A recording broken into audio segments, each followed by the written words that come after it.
Hello, this is the old man reporting in. I don't have a story right now. I just poured my heart out to the camera about my reincarnated dog, my Frosty. And so I'm still a little emotional thinking about my good old friend. But having the camera working here as I do, I will tell you how and what my first encounter with Frosty when I was about 8, 9, 10, 12 years old, a little older, on to 18 when I went away to the university. My pal Frosty was with me every minute that I was outside. He was an outside dog. And he palled with the other 2 or 3 mongrels that I had.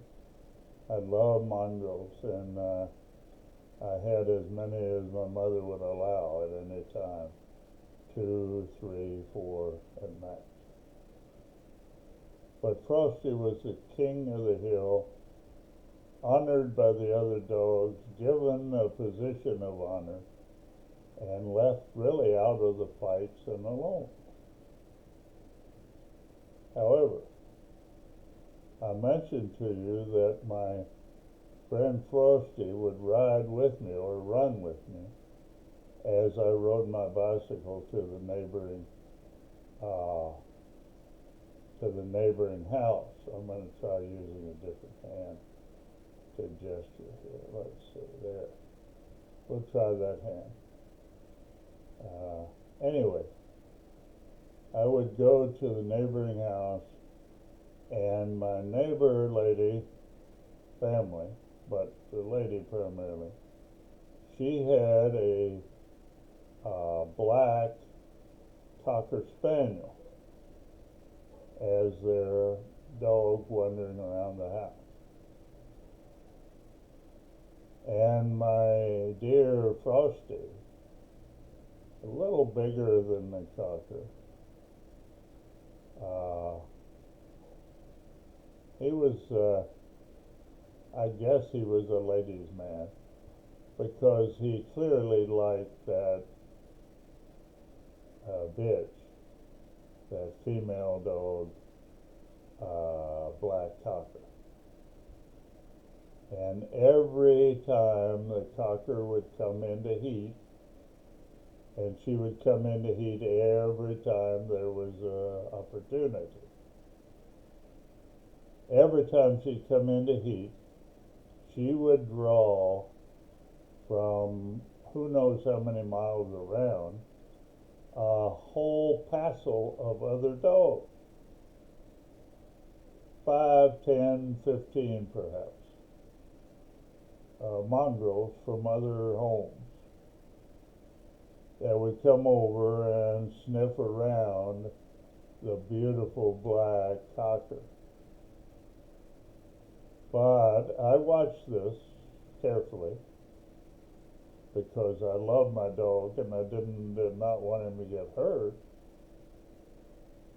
And I knew he was going to fight because he wanted to mate with the Cocker. And he did not want anyone else to be first. So he fought with the other dogs, sometimes quite violently. He got to the point with a group of other dogs that he could growl at them and they would slink away. They knew who they were dealing with. And I loved it because I was shy and afraid of girls, of course. I didn't know how and whatever. And I watched my friend Frosty. And he would dominate all of the other dogs in the neighborhood for the attention of the black cocker. And he was always first man on the job with the cocker and impregnated her considerably. Now I know that because I saw the puppies every season. The owner of the cocker could not keep her inside long enough to hold back the urge, all the urges. And so the cocker would get out and would attract attention. She attracted my Frosty's attention, and he became father of any number of little black, fuzzy, cocker-looking puppies with some white and brown spots from, of course, Papa. And every season that the poor woman who owned the cocker spaniel, she would work to find homes for the puppies. Because, of course, being a farm woman, it was not popular with her to put the puppies to sleep. Sometimes she would. But she always tried to find homes. And this was a regular occurrence. It drove her crazy, and over cookies she would serve me, she would beg me to keep my dog home so that there would not be any more black and white cocker puppies. It didn't do any good. Both dogs knew of their romance, and my Frosty taught me how to handle the other men in the crowd.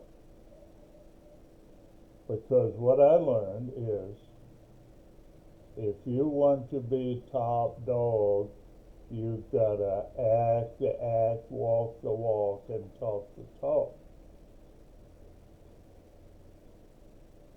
And my good pal Frosty, he did. So that's how we got all those cocker mix puppies every season. And it was also how I learned a lot from my good old friend Frosty. Okay, that's it. I have a pan on this thing.